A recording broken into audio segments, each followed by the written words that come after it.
The history of urbanisation gives us many examples of planners, urbanists and philanthropists trying to imagine cities of the future. Earlier this week, you learnt about the need for our future cities, or cities of tomorrow, to be more resilient and sustainable. But how can we achieve this? We can begin most easily by looking to the past. In the last 100 years, we have witnessed the increasing influence of new technologies as key shapers of urbanisation.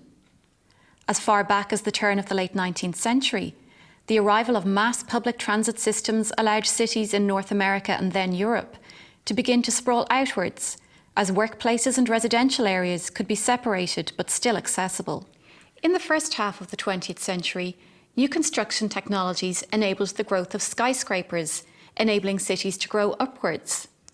In the latter half of the 20th century, the growth in private car ownership allowed cities to expand outwards as suburbanisation and edge city development began to take place. Our future cities will also be shaped by technological solutions. But what will these technological solutions be, and how will they shape our cities? Just as in the past, new mobility technologies will be crucial in determining how and where we live in cities. Already, autonomous or driverless cars are in use in Singapore.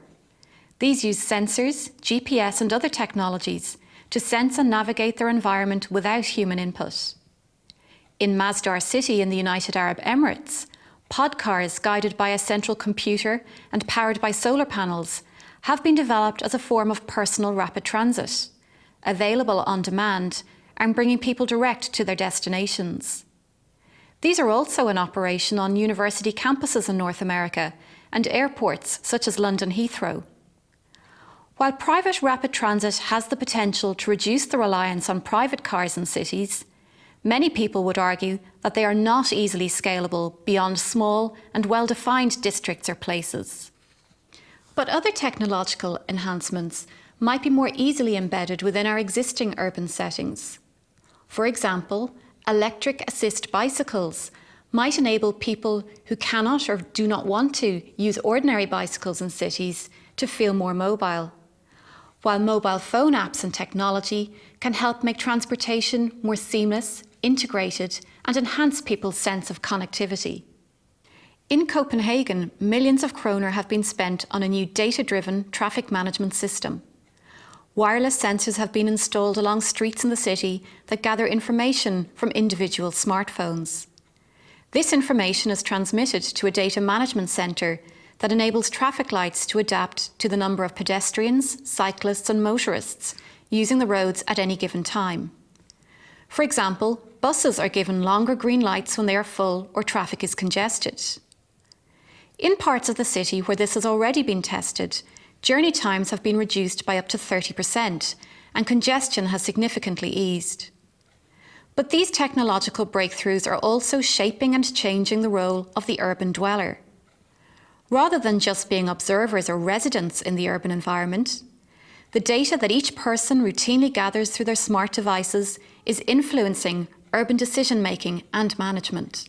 As digital information and communication technologies become more ubiquitous, the Internet of Things, otherwise known as a network of smart devices, provides significant opportunities to enable our cities to become more resilient and sustainable in the future.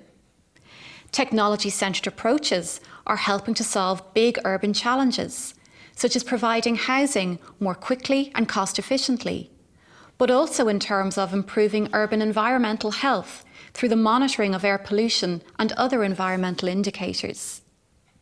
The significance of a technological future is clearly evident in a recent report to the US President in February 2016. This outlined the range of infrastructures that could enhance quality of life in urban areas. These included technologies to support and enhance eco-friendly urban farming and urban manufacturing, as well as those technologies that will enable cities to be more resource efficient. These places where traditional networks and services are made more efficient with the use of digital and telecommunications technologies for the benefit of its inhabitants and businesses are increasingly described as smart cities. However, concerns have been raised about how the data that is being gathered will be used in these cities and with what impacts. How will a city of sensors impact on people's sense of well-being, freedom and creativity in the city? While initially designed for positive purposes, the smart city could very quickly transform into the surveillance city, controlled by whoever has access to the data. Recently, a massive data centre has been constructed in Rio de Janeiro. Built initially to monitor weather and flood risk, it now monitors the city and citizens 24 hours a day, 7 days a week. Just one example of how invasive these new technologies can be in the city. While these technologies may facilitate better traffic management and crowd control at major events, what impact do they have on human rights, equity and access in the city? This debate about the future of our cities is only just beginning.